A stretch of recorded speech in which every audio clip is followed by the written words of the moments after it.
Hello and welcome to another podcast episode of Stoke Fan TV with myself, Sam. And unfortunately, we haven't got Max today. Max is out having fun with his family, I believe, and he's also got another little one on the way in shortly. So we all wish Max the best of luck with that at the minute. So we might be seeing a little bit less of Max for a few weeks, but that's fine because today we are joined by Hoppo and Steve. Hello, hey up, Hoppo. Hey mate, you okay? You're good? Yeah, how are you? Not bad, mate. Hey up, Steve. How are Uh, you, mate? Hello, Sam. Hello, Oppo. I'm very well, thank you. I believe you do some TikTok videos and you live in Cornwall. Give us a little bit more. I do indeed. So, hello, everyone. I'm Steve. I run Steve's Kitchen, which is my TikTok page, where it's just a mix of my love of cooking and Stoke City. They're my two loves in life. I do watch-alongs. I do fan chats. I even hand out cupcakes at Stokes at the Bet365. I'm based in Cornwall. I was born in Utchiter, Uttoxeter, and I came to Cornwall about 20 years ago. But I can't not go to Stoke. I know I'm in Cornwall, and I try and make as many home games as I can. We've got a great community, and yeah, it's just all a bit of fun following the lads and back in Stoke City, really. Wicked. That sounds absolutely amazing. I'm from Uttoxeter myself, so I know Uttoxeter quite well. Um, Okay, so yeah, do you go to all the games then, do you, Steve? All the ones that you can make? I haven't missed a home game this season yet, but Awesome. it's quite tough for me. It's you've got to think of the fun sometimes. A game costs me 120 quid. But I try to go as many as I can, and because of the way I feel and the way I'm feeling about what's going on at Stoke City at the moment, I don't want to miss one. So I'm heading for Wrexham. I'm hoping to be at Wrexham. No, it's been a really good start, hasn't it? I'm sure all the Stoke fans will agree. We haven't had a show since before the Norwich game, have we? So, Choppo, what do you reckon to that one? We were both there, weren't we? yeah, we were together, didn't we, mate? Yeah, it was a great performance. It was a solid night against a team that's always been a bit difficult for us. I don't think we've beaten them for I forget how many years. I heard the stats the other day, but yeah, I thought we were the better team. We asked the questions, and yeah, we should have won. It should have been 3 points, really. I think that's the only negative, but it was a good, solid 90 minutes performance. Kept Josh Sargent quiet, and yeah, it was really good, really pleased, and I thoroughly enjoyed the game. Shame we couldn't get over the line with the next goal, but yeah, fully good performance. Yeah, I thought it was that same, Steve. What did you reckon to the Norwich performance, mate? I thought it was a great performance, Sam. As we know, Norwich they're better on the road than they are at home. Um, but I thought it was a solid performance. It's another one of those where it was great to see such a good performance, but it was disappointing because you knew that the 3 points were up for grabs there. And I think at home, that's when you need to get them 3 points. But other than that, it was very enjoyable, very encouraging. I love what Robbins is doing. I love what the gaffer's doing right now. And I love the mindset. So the Norwich game, I thought we kept them quiet. We did what we had to do. Again, we I'm not going to say they didn't deserve the goal, but we helped them. But solid, absolutely solid performance. And yeah, No, spot on. And the Middlesbrough game, obviously, we went to Middlesbrough on Tuesday night. They're top of the league. We made a few changes before the game. I'll have to admit I was a little bit like, what are them changes going to be like? But I think it was a bit of a stroke of genius, really. I thought, what do you reckon, Harpo, to that? Yeah, I mean, I was expecting changes. I wasn't sure where the changes were going to come and how he was going to do it. So I was really expecting quite a few changes. So, but initially when I saw the lineup, my only concern was where was the creativity coming in midfield? You got Pearce and Sacco,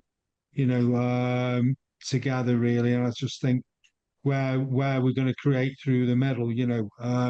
So yeah, I accepted there was going to be changes, but I thought we started off first 20 minutes we were really up against it. We could have had to be honest, let's be honest, it probably was a penalty, it was contact.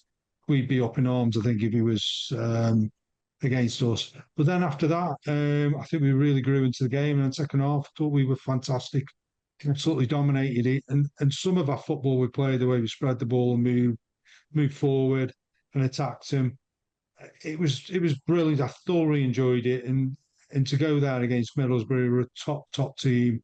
I think they're going to be in the reckoning come the end of the season. It was really pleasing, really enjoyable. And yeah, to hear Rob Edwards say that they were glad they were hanging on, it was a draw. You can't win to lose. That sums it up for me. So it was a very encouraging performance. I really enjoyed it. So yeah, very pleased. Yeah, I think you summed it up right there. I think we battered them in the second half. I think we had so many shots at their goal. I think it was like unbelievable that we didn't score. What do you reckon, Steve?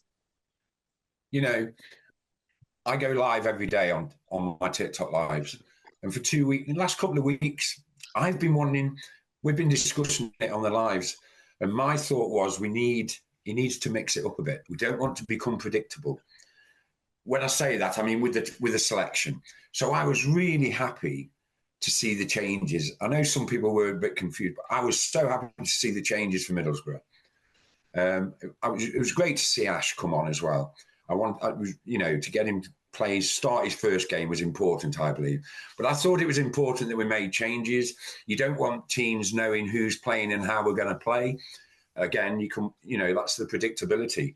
I think the game overall, honestly, I came away really encouraged by the team effort. And what I like at the moment is they are actually all together. From the top, Mr. Coates, to the change room. They're all in this now together. We haven't seen that at Stoke for years. So I was very encouraged by it all. It's a tough place to go, Riverside. But second half especially, we grew into it. But if you look at the last 15 minutes of that first half, we started to come into the game then.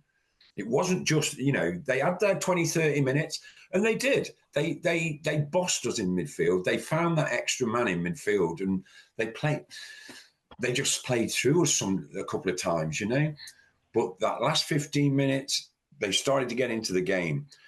And I think it was a master plan by Robbins, the way the team he started. And we were all in the live when the squad was mentioned, and everybody said, look at the bench, just bench, for Middlesbrough. So really encouraging. And the second, a tough place to go, like I said. On the defence, I thought, again, our back line was immense. It really was. Again, a couple of changes. I thought Ash Phillips was brilliant. Lawal, is there any way we can't play? And we've been talking in the lives for the last 3 months about Lawal and how I've said, I do believe 3 months ago, I thought this will be his breakout season. But the game, Lawal at right back was outstanding. Wilmot, the improvement we've seen in Wilmot is so good to see. And it's giving everybody that sense of, yes, we've got something here. We're coming back. We are coming back. And I went top 6 for Stoke before we'd even kicked a ball, Anyway, I'm diversing. But the impacts of the subs at Middlesbrough, Rigo, what a class player this guy's going to be. Seko, I'm a big fan of Seko. I love his urgency, his first touch. He's always looking forward. He's scanning. He knows exactly where he wants people to go and where he wants the ball. This is all fans. What's missing? Okay, the only disappointment was not nicking all 3 points. I think we deserved the 3 points. Overall, we did, over the 2 halves. I know they're saying it's a game of 2 halves, but if you look at our shots, we had more. If you look at our touches in the opponent's box, we had more. The only thing they had more of was possession. So the 3 points, we had enough to win it. But the performance gives you the real belief going forward. A quick word on the fans, the travelling fans again. All you could hear on the TV watching the game was Delilah. Out of 25,000 people, you could hear the 700 Stoke fans. So big round of applause to the travelling fans. I know what it's like to travel to matches. I do it every week. So yeah, and I thought we had a great game, and I thought it's really encouraging, and I can't wait for Blackburn. No, it's really encouraging, I think, the way Stoke have been playing. What do you think Stoke need to do differently to edge these 0-0 draws? Do you think it's a case of potentially trying Bosnick and Mabama up front together, maybe at See, one point? that's Because we've only seen one striker up front on his own all season so far. And is this possibly the reason why we're not getting enough goals to get these to snatch these draws? Like yes, Hopper, I'll possibly. I start mean, with you. oh, sorry, go on. I don't think a million miles away.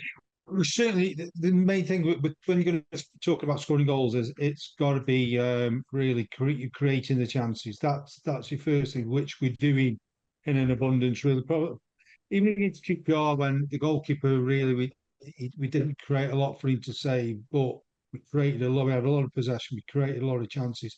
That's your key thing, and as long as you're doing that, then I think the goals are going to come, and I think they're going to come from Obama, and I also think they're going to come from Bosnick as well. They're both playing extremely well, and I think there's a little bit of a learning curve at the moment for both. One because he's come sort of out of youth football, the other one because he's now settling into the Championship. But when they do that, I'm absolutely sure that you're going to see a lot more goals from those two as the season progresses. But at the moment, it's still a little bit of finding your feet. We've got to get used to them. They've got to get used to us. So I do think that will sort itself out. Those two lads, I do think we're going to score some goals, definitely.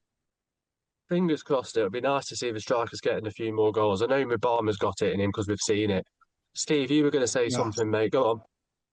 Yeah, you see, I mean, I've got massive faith in the gaffer, and I just believe, Robbins is well known for his development of players in the industry. He's known for that. I trust his judgment. I believe he knows he can get Bosnic scoring goals. I like Robert. I do. I like the work rate. That was his first start. He's not played a lot of minutes, but it was encouraging. But you know what I liked? When he came off, he went and sat on that bench and he was a little bit disappointed in himself. Obviously, he wanted to score. But you got the likes of Aaron Creswell and other players are there with him, smiling, getting him back to smiling, bringing him up. It's okay. You did great. You'll get it next time. That's the difference we're going to make this season, is that togetherness. That's what I believe, And Bosniak, I think you'll see him start scoring goals. Going back to what you say about two up front, I love 4-4-2. From my old days watching Stoke, I used to love 4-4-2, I'm sure the boss may have days where we play a 4-4-2 and we have two strikers up front. I'd like to see it, perhaps. I thought John Ho had a really good game against Middlesbrough. But Bosnic, I think you'll be surprised. He'll start scoring goals. I trust the gaffer on that.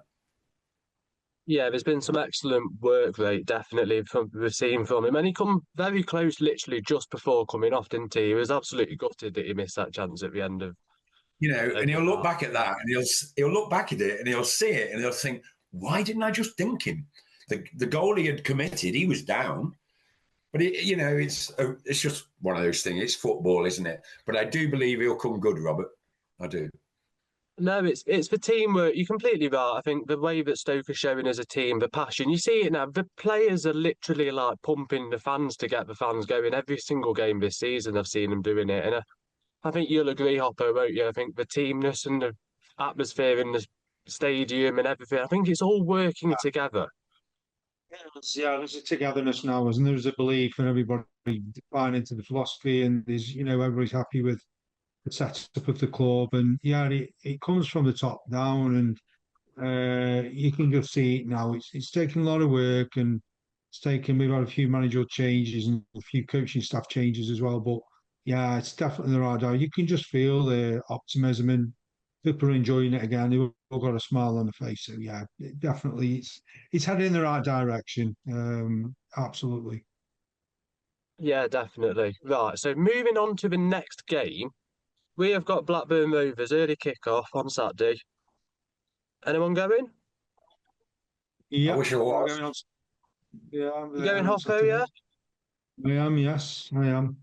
It's one of my favourite grounds, Blackburn.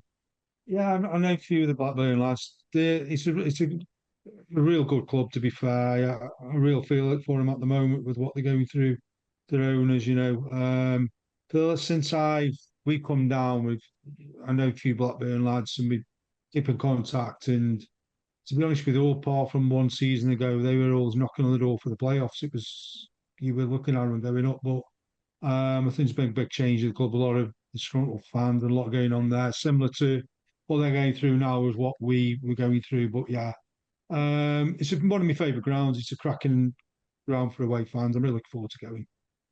Yeah, and I'm sure there'll be loads and loads of Stoke fans there. I believe you've sorted a little treat out for us, Hopper. I believe you've got in touch with a Blackburn fan. I believe we've got a little video coming up. Yes, that's right. A guy called Mark, lovely guy. Him and his mate Will. He does a lot with Blackburn. He does a cracking podcast, got a lot of followers. Very, very knowledgeable on the game generally. Does a fair opinion. So yeah, I had a word with him, and he's done us a blog really about what we can expect on Saturday and probably about the starting. I've gone through the players, so yeah, it gives you a good insight really about the team we're facing and what have you. But yeah, I'm sure you'll enjoy it. He's a very, very knowledgeable guy, top guy. So yeah, I'm sure you'll enjoy it. Yeah, so without further ado, I've listened to this, I've watched this. It's about 9 minutes long, so give it a listen. He is a very knowledgeable bloke. Yeah, here you go. Hello, it's Mark here from the Blackburn End podcast. Just getting in touch to preview Saturday's game, really. I think it's one that you will be looking forward to far more than us. We're not in a great place at the moment as a fan base or as a team. I think going into the season, we've had 10 incomings and we've lost 1,800 championship appearances. Replacing those players is always a tough task, and we've done it with only 2 players that have ever played in the championship before. So we've landed ourselves in a situation where we're told that a new project is exciting, it's data-driven, it's the way to go. But because of the huge amount of turnover, not only do these players need to be good enough at some point, they need to settle and they need to adapt really quickly. And the majority of them, unsurprisingly, are not doing so. We've left ourselves short defensively. We've got a right back at centre half, and we're paying the price for it. If I'm being perfectly honest, going into the season, we thought we could end up around mid-table. 14th will be at the worst end of it. But right now, Rovers fans are fearing the worst. So we went away to Charlton on Saturday, just gone. Charlton are a typical Nathan Jones team, very reminiscent of his Luton teams when he used to go there. So away from home or when they're at home, teams won't get much from there. But we created very little. We had about 10 minutes of pressure, and that was then literally it. And what was really worrying was after Charlton scored once, our heads went down and we never looked like getting back into the game. And that's been a theme so far. We had one really good performance away from home at Hull, where we looked dangerous, we looked threatening, and that's about the only time that has happened this season. We've had good performances as well, but away at Watford, it was more robust. It was built on quite a solid foundation, and then obviously winning 1-0. We were then playing Ipswich, which has never existed in the eyes of some. But again, it was quite a robust performance, quite a solid base, and they went down to 10 men as the game wore on. In my eyes, there was only one team going to win it, but we were 1-0 up at the time. But that doesn't count, and we are where we are in the table. We're now 3rd from bottom, albeit we have a game in hand. But that game in hand is Ipswich at home. And as much as we were beating them before, it's certainly not a guarantee. So I think from a Rovers fan's perspective, we look at Saturday's game against yourselves. A good team, performing really well with a good manager, not going to be easy at all. And then we've got a run of games that involves Coventry, Leicester, Southampton, Sheffield United. Now under Chris Wilder, of course, will be a different proposition. So it's getting a little bit worrying now. It's becoming, we've only played 6 games so far, but it's starting to look like it's more than just an uneven start. I think in terms of what you can expect from us, we have been quite solid at the back, but we've now got a right back at centre half who couldn't get in at right back, and either Scott Wharton at left centre half. He was rested midweek because he's been out for about 14 months, and then he's had to play a couple of 90 minutes. But it could be Sean McGoughan who played midweek as well. He's been at Hull. He's an experienced, decent Championship centre half. I don't think it will be. I think it will be Balas Toth in goal, Hungarian international, a decent goalkeeper. No Lev Yashin like your Johansson. We have Ryan Alabiosu at right back. He plays really high. He's really athletic. He's been the standout performer of the signings that we've got this season. He was at Arsenal as a kid. He's been in the Belgium second division. I think we picked him up from. And he's settled really well. And he's one of our main threats from right back. Then you've got, it'll be the right back, Lewis Miller at centre half, with probably Scott Wharton, Yuri Ribeiro, who's decent. Then we'll have Taylor Gardner-Hickman, who's been at West Brom, and he's currently on loan from Birmingham with a view to sign him. Alongside him will be Sondre Tronstad, who was with us last year. Really good player, does the dirty work well, simple balls. We'll have Ryan Hedges on the left wing, who's been one of our better performers this year, but that says as much about the team as it does him. He's somebody that, if you'd have asked most Rovers fans, they wanted to improve upon. He's become a first name on the team sheet almost. It'll be Royo Moshita on the right-hand side, more than likely. He's a Japanese international. He's just come into the league. He's quite slight, but neat and tidy on the ball, good technique. Not the quickest, though, so that's causing us some issues. Todd Cantwell in the 10. Todd Cantwell this season is performing. He's by far and away our best performer and by far and away our best player. He's performing at a level that we hoped he would perform at. He's loads of quality, Todd Cantwell. He should really be in the Premier League on quality levels alone. He's got the captain's armband. He's strutting around. And then we'll probably have Yuki Ohashi up front, who has got an XG this season of 0.25. Not a massive fan of stats, but that kind of does tell its own story. He's spending most of the game doing okay. He's linking the play up. He's holding the ball up well, but he spends most of the game with his back to goal and provides no goal threat, mainly because of the way we're setting up as a team. We're not getting in behind people. Our only real threat will be Ryan Alabiosu going down the right-hand side with his pace and just whipping a ball and usually floats them because he's a right back, he's not a winger. And then mainly Tom Cantwell. So we went away to Charlton, and Nathan Jones spoke about this since, and he said, we knew we need to stop Todd Cantwell. If we do that, we stop Blackburn. It proved it. And then we played Swansea in midweek, who were poor, but I think it says where we're at that we lost 2-1.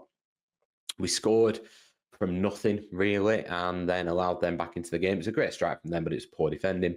Second half, we started quite brightly for 10 minutes, and then that was it. But we still didn't really look like scoring. We had one decent chance. We should have had a penalty, but you shouldn't be relying on penalties. I think you've got a really, really good Championship manager. He'll have done his homework on Blackburn, and that will mean stopping the ball going to Alabiosu on the right and stopping Todd Cantwell. Charlton played man marked with Coventry. If you do something similar and he doesn't get hold of the ball, our threats are really null and void. My heart says that the players have had 2 poor performances and they'll be fired up. They'll look at the run of games coming and they'll really come out at home. We've lost all our home games, albeit the Ipswich game we were winning, but we have lost all our home games. We're conceding first a lot of the time. We're not coming back. These are not good traits to have. But my heart says that they'll come fired up and really wanting to go for it. My head says if you score first, it's game over. It's not a great time to be a Rovers fan, I'm going to be perfectly honest. There was about 7,700 Rovers fans there in midweek. A lot is made of our attendances. There's probably about the best part of 10,000, certainly above 7,000 Rovers fans that stay away all the time, don't buy tickets because of the ownership. And then of the ones that do buy tickets, it's midweek, we're playing poorly. The club have banned the local media. They're alienating fans frequently. And then they're staying away. And the ones that are there are watching absolute dross and becoming increasingly frustrated. So if you come and you're noisy, you will probably have as many fans as we do. Not quite, but you will bring a good following. You always do. It's I wish Stoke nothing but the best. I look at your season so far. I see Sober Thomas flying. I see Lewis Baker. Both of them I don't recognise from their versions at Blackburn. But fortunately, I do recognise Sam Gallagher that you've got. That at least we have something in common there. But yeah, in terms of predictions, I'm going to go a 1-0 Rovers win. I can't not back our team. But my head does also see you scoring first and that being game over. All the best for the season, lads. Always enjoy Stoke away. It's always a good trip. It's an hour away. I always find Stoke fans really good-natured and good, knowledgeable football people. So I always enjoy having a conversation with them. But good luck for the season. Saturday aside, please, if you don't mind. It's nice to see you on the up after seasons of almost similar to us, just milling around and flitting from one project to the next. It is genuinely nice to see you looking like you've settled on a good manager and a way forward. So good luck for the season, genuinely. But I also really don't want that to be Saturday because we desperately need a result. We will see you at Ewood on Saturday. And don't forget, it's 12:30 kickoff, everybody. It will be absolutely rammed at Ewood, so you'll need to get there early. If you do need to know anything about parking and things like that, we usually put stuff on our social media. It's the Blackburn End podcast on X. You can catch our YouTube reactions on Monday as well. More than welcome. We like having opposition viewpoints, so you're more than welcome over there. Please be nice and polite, especially if you beat us. But that's all from me. It's Mark at the Blackburn End podcast. Well, Stoke fans, what did you reckon to that then? That was an absolutely brilliant and in-depth description by Mark. Thank you very much for sending that over. I think we all appreciate that, and it's not very good to hear about the struggles that Blackburn are going through at the minute. But everything else that you said, I'm quietly optimistic about the match now, to be fair. What do you reckon, Hoppo? Yeah, I mean, I've watched Blackburn a couple of times this year, and I think I probably watched them play when they played Hull, and they absolutely trounced all. I mean, it was a really good game. It was a fantastic performance. They've definitely got quality players in there. You know, I know things are tough for them at the moment, but they've got players that you've got to watch. So they're having a tough time at the moment. I really feel it for them. I think it's a bit what the FA have done with the replay against Ipswich is diabolical, really, because I saw some of that game as well, and I didn't think Ipswich can get back into it, to be fair. So they've had the legs done, I think, by the FA. But yeah, no, it's not going to be an easy game, and nobody thinks we're going to rock up on Saturday and turn them over because they're in a scrap at the moment, and they'll play really well and they'll fight for it. So it's definitely going to be an easy game on Saturday. No, not going to be an easy game. They're going to come out fighting. They want to turn things around. What do you reckon, Steve? I think is Blackburn have always been a decent team, really, and I do feel for them what's going on now at the moment. But you know what? You get any game now, you can't take it for granted, can you? You've got to go, and you've got to be in the right. It doesn't. Okay, they're in the bottom three. It means nothing. You've got to put that out of your mind, and you've got to go with the mindset that this is another Middlesbrough, another Southampton. Obviously, your game plan will be different. The boss will know who can play different things. You know, they'll try different things. But there's no easy game in the Championship, really. So any points you get in a Championship, you've earned them, usually. What do I think? I do think that we'll just be a little bit too strong for them. I think that with Sorba and his pace, our defence as well, I just think we'll be too strong. But hey, I wish them all the luck in the world, apart from Saturday. I really do. Saturday's, it's our day, you know. So for me, I just think we will be too strong from on the day. And I think if we can get an early goal, I think we'll see a few goals. It's getting that early. If we can get an early goal, I think Blackburn heads may drop. If we get an early goal, and I think we could possibly see 2-3 goals from different players. That's what I'm hoping for. But it's a tough game. Every game's a tough game. You don't win games. You've got to be together. You've got to be fit. You've got to run for 90 minutes. You've got to have the right mindset. And I think, against Blackburn, with what's going on at Blackburn at the moment, I think we'll be just a little bit too strong for them. I think as well, taking from that video, sorry, Sam, their owners have not been to a Blackburn game now for years, as my understanding. They've bought the club, they're running it down, they're selling good players off. And it makes you realise, because Stoke fans, we all turn around and think how lucky we are that we've got fantastic owners. 100%. You hear how bad the Bankies are, what's happening to the club. So, we all be grateful. We should be... sorry. We've got brilliant owners. I think you were going to say the exact same as me, Steve. Yeah. We, from when I was 16, Peter Coates, you know, when I was standing on the boothing end at the Vic, we're just so lucky with the owners we've got. And it's not just about... It's about what they do for the area, isn't it? It's not just the football ground. It's what they do for the area. It's what they do for the fans. I'm a big Lou Macari fan, and what he does, I love what he's doing. He's still doing it. So that's what Stoke's about. And I think we should be very grateful for the owners we have. Yeah, definitely. 100% agree with what you said there, Steve. What do you think Stoke are going to do then against Blackburn? Do you think we're going to play a similar sort of team to what we've seen for the majority of the season, or do you think there's going to be some changes? See, Hoppo, now, I'll start with you. oh, sorry, Glenn. Yeah, Bosun Lowell, it depends on his injury. If he's fit, he'll be a starter definitely. So I think that's the big question mark really as Bosun. I do think that he'll bring Lewis Baker back in. I think Bakes is fit again. So I think Lewis Baker, I think he'll start with Rigo. I think he'll start with Seko as well. But I do think, I'm not sure whether he's going to start Bosnick or Mubama. That I'm undecided on at the moment, but I do think it'll be Thomas, Manuf, Bate, Rigo, Sacco, and then the back four as it was probably. I think Crosby will come back in again. So yeah, I think there'll be a few changes again, and it is like I said after the game the other day. It's squad game. You've got to play the squad game, and because if you're playing everybody every single game, one you get found out, and two people are going to be at risk of injury. So yeah, I think you might see 3 or 4 changes Saturday, definitely. So you're suggesting drop Bejon Ho and play Rigo as the number 10 instead?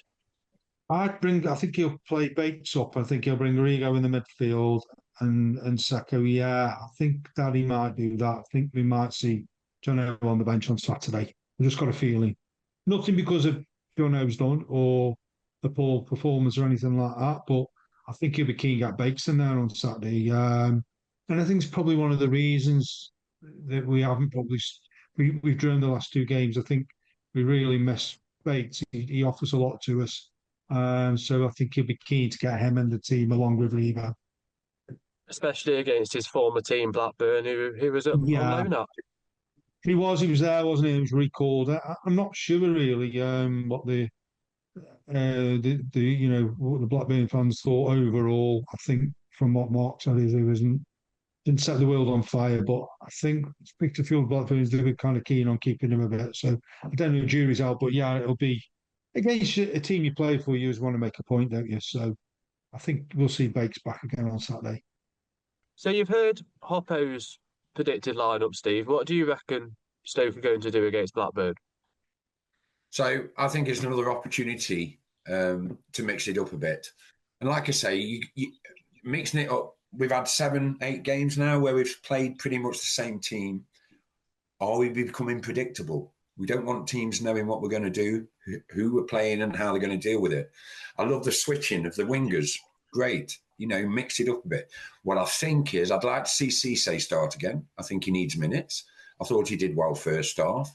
What I'd love to see, and I've said this for weeks, since the start of the season, I'd love to see Lowell in the front of our back two.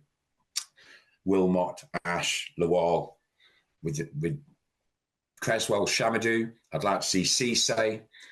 For me, Rigo, Seko in there in the middle. And I would, because I would start Bosnich again. I would. That's what I'd like to see. Let him go, start with him again. We're going to have a tremendous bench again. Hopefully they're all fit. If Lowell's fit, which we hope he is. I haven't heard any bad updates. They haven't really given an update. They don't know whether it was cramp, whether it's his hamstring. We don't know at the moment. But they're looking to say that he could be available Saturday, so they're hoping it's not too bad. So, yeah, I'd pretty much go with the side that started at Middlesbrough, I would. That's what I'd go. And, yeah, give those lads another run, get them some minutes. We've got the bench. If we need to do it, he can switch it up at half time. So, yeah, I'd like to see pretty much the same as what he did at Middlesbrough, really. I'm with you, Steve. To be fair, I'd like to see these players that didn't really get the opportunity to put a ball in the back of the net against Middlesbrough, where they perhaps should have. I'd like to see him go for it again and try and get some goals and try and prove a point that they should be in the starting team every week, like the players that have been for the past 2 months. Do you reckon the same, Hoppo? What do you think? Yeah, I'm all for it. The only way you're going to get better, aren't you, is by getting game time. And, it's the only way that Bosnick is going to improve and start getting goals is through game time. And the same for Mubama. He's just got to keep going, doing what he's doing. He's doing everything right. He's getting the chances, and it'll come. We've seen, like you said earlier, Sam, he's a It's a hell of a talent. So, yeah, I'm all for it, to be honest with you. If he kept the same team against, he started against Middlesbrough, I really wouldn't that fussed. But yeah, some of these lads, I mean, I think young Jamie Donnelly and them must be on the bench thinking, I'm going to get my chance. But at the end of the day, they also know, I think, that how can everybody in that team deserves to start. Everybody in that team giving 100%. So I think even they know that I'm not on a team and I'm not going to get in the team at the moment because, you're taking somebody out who deserves a place there. But I'm all for it, mate. I trust Robin's judgment either way. If you put the tea lady in midfield, I'd accept it, to be honest with you, because he knows what he's doing. Yeah, no, That's that's fair enough. Shall we go round and give score predictions then for the game against Blackburn? yeah. Yeah, why Go on not? then, Why Steve. not? I'll start with you. Okay, so if we bring the same performance we showed at Middlesbrough, which there's no reason why we shouldn't, I do fancy us to go to Blackburn and get a result. I'm going to go 2-1 Stoke. Cool. Go on, Hoppo. You've got to always back your team, haven't you? So apologies to me, mate at Blackburn, but you've always got to back your team. So yeah, I'll go for Stoke win. You've got to, haven't you? It's goes out saying.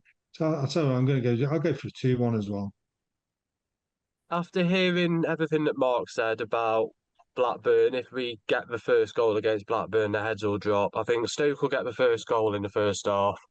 I'm hoping that we get another couple. I'm going to be optimistic. I'm going to go 3-0 Stoke and Bosnick to get his first goal. Oh, awesome. I think that's quite optimistic, and I think that could be a potential to happen. I think it's been a really, really good show this evening. I hope you've both enjoyed coming on. Thanks to Steve from Cornwall. What's your channel, mate? Just give yourself a shout out. Yeah, so you can find me on TikTok. Just go to Steve's Kitchen. You see my flag there. I'm on TikTok, Steve's Kitchen. Come out. All I do is Stoke City, cooking, and Cornwall. That's the three loves I do. And I cover them all in the same sort of passion. And I'm known as an optimist, always have been. So yeah, come and have a look what we do. I go live every day, twice a day, or live every night. We do a lot of watch-alongs for the football, all kinds of football. We had a special last night. So yeah, everybody's welcome. Come and say hello. Wicked. Do you do like a Stokey pasty being in Cornwall? So I did Stokey cupcakes last week, took them to the game. I did pasties a couple of weeks before. But what I'm going to do, I'm nearly at 10,000 followers. When I get to 10,000, I'm going to make cocktail pasties with players' names on them and bring them to the ground. That's the plan. Wicked. So we need to get Steve's Kitchen up to 10,000 followers, don't we? We all need to give him a follow. And Mark as well, we need to make sure that we give the Blackburn channel a watch and give him a watch. He's going to do a video after the game. Hopefully they're all disappointed. And also, whilst you're at it, don't forget to like and subscribe to Stoke Fan TV if you enjoy listening to us lot chat about Stoke City Football Club on a weekly basis. And you can come on. You can get in touch with us on Facebook or in the comments and ping us an email and you can just come on the show. We do it on Zoom. We've had people from Australia. We've had people from Canada. We'll do it to suit you. So get in touch with us. It's been a pleasure. Hoppo, thanks for coming on. Steve, thanks for coming on. Let's see if we can do the ending that we try to do at the end of every single one. So it's a goodbye from me. Goodbye from me. And it's a goodbye from me. Look at that. See, Max, we can do it without you, mate. Don't worry. See you on the next episode of Stoke Fan TV. Go on, Stoke!